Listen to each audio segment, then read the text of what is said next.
बिहार में पीएम नरेंद्र मोदी का दौरा होना है, जो पहले 27 को होना था, लेकिन बताया जा रहा है कि उसकी तिथि आगे बढ़ाकर अब 4 फरवरी कर दी गई है। यानी 4 फरवरी को अब पीएम नरेंद्र मोदी बिहार आने वाले हैं और एक सभा को भी संबोधित करने वाले हैं। और उनके दौरे पर आने से पहले बिहार में जो राजनीतिक घटनाक्रम हो रहे हैं उसे लेकर कई सवाल खड़े हो रहे हैं। जीतन राम मांझी जो फिलहाल एनडीए के साथ हैं, बीजेपी के साथ हैं, वो कह रहे हैं कि बहुत जल्द बिहार में खेला होने वाला है। और जिस तरह से राज्यपाल से सीएम नीतीश कुमार की मुलाकात हुई है, उसके बाद से बिहार में और भी कई सियासी कयासों का दौर शुरू हो गया है।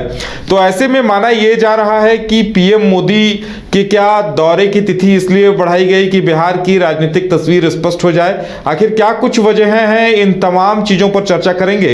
हमारे साथ हमारे संवाददाता गौतम पटना स्टूडियो से जुड़े हुए हैं, सीधे चलेंगे उनके पास।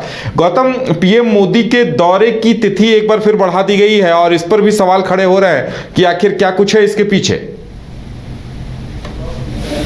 बिल्कुल, देखिए, जिस तरीके से दौरे की तारीख पे में जो बदलाव आ रहे हैं उसके पीछे कारण है। लेकिन चूँकि प्रधानमंत्री नरेंद्र मोदी को बिहार में 3 दौरा करना है, 3 बड़ी सभाएं करनी है। भारतीय जनता पार्टी की तरफ से ये पहले से ही अनाउंसमेंट किया गया था कि प्रधानमंत्री नरेंद्र मोदी बिहार के दौरे पर लगभग 3 सभाओं को संबोधित करेंगे। उसमें सबसे पहले जो उत्तर बिहार के बेतिया से शुरुआत होती है, उसके बाद वो बेगूसराय की सभा को संबोधित करेंगे और तीसरी सभा जो होगी वो दक्षिण भारत यानी कि एक तरीके से औरंगाबाद में जहां वो सभा करेंगे। लेकिन जो पहला सवाल था आपका कि इधर मुख्यमंत्री नीतीश कुमार से जो मुलाकात हुई है, उस मुलाकात के पीछे राज्यपाल से एक शिष्टाचार मुलाकात कही जा रही है। लेकिन इस मुलाकात के जो मायने हैं वो कई मायनों में अलग अलग राजनीतिक चश्मे से देखा जा रहा है। आपने देखा कि जीतन राम मांझी ने ऐन वक्त पर कई बिहार की कई भाषाओं में ट्वीट किया और उन्होंने कहा कि खेला होवे खरमास के बाद। तो कई ऐसी चीज़ें हैं जिसको इस संदर्भ में देखा जा रहा है। वहीं दूसरी तरफ जेडीयू के जो बड़े नेता हैं वो उन्होंने इस्तीफा दे दिया है। तो बिहार के जो सियासी हालात हैं इस वक्त बहुत स्पष्ट तौर पे कहना बिल्कुल मुनासिब नहीं होगा। वहीं दूसरी तरफ कभी ऐसा लगता है कि नीतीश कुमार बीजेपी में जा सकते हैं, लेकिन तभी ये खबरें आती हैं कि नीतीश कुमार कांग्रेस के इस न्याय यात्रा में शामिल होंगे।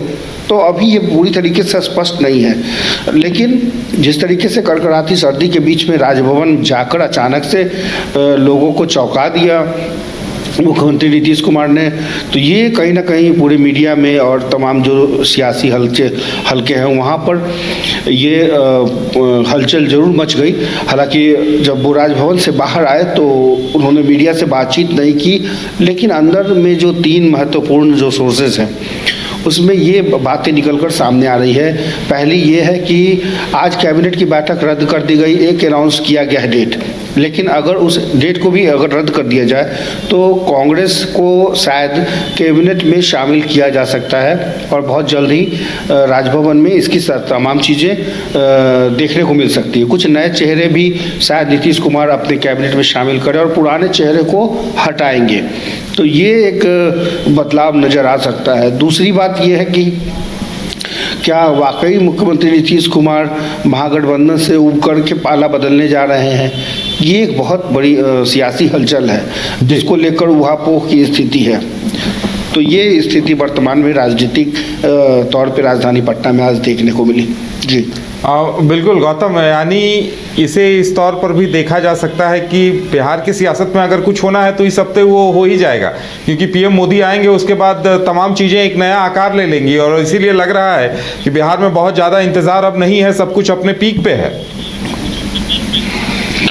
हाँ, देखिए, ये बहुत सही कहा आपने कि जो 1 सप्ताह का वक्त है वो बहुत ज़्यादा होगा, क्योंकि पहले इंतज़ार खरमास खत्म होने का किया जा रहा था और खरमास खत्म होने के बाद जिस तरीके से पहले बैकफुट पर नीतीश कुमार बैटिंग कर रहे थे, लेकिन महागठबंधन में जिस तरह से अपने आवास पे बुला के लालू प्रसाद यादव और तेजस्वी यादव ने पौन घंटे मुलाकात की और इस कड़े मुलाकात के बाद आरजेडी के जो शिक्षा मंत्री हैं उनका पद हटाते हुए आलोक मेहता को दिया गया, और बहुत सारे समीकरण एक जैसे नहीं बैठ रहे हैं, यानी कहीं ना कहीं सब कुछ ऑल इज वेल होता नहीं दिख रहा है।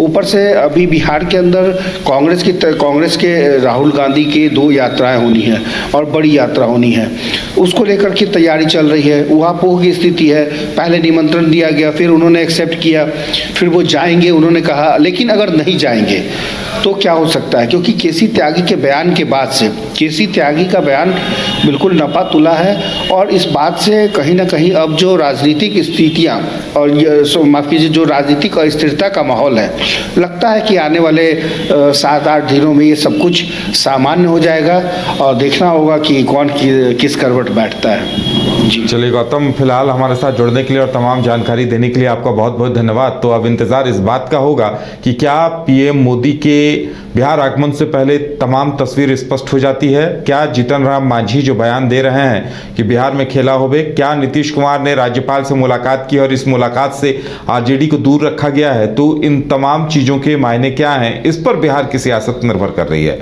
फिलहाल हमारे साथ इतना ही, हमें दीजिए इजाजत और आप देखते रहिए न्यूज़ 22 को। नमस्कार।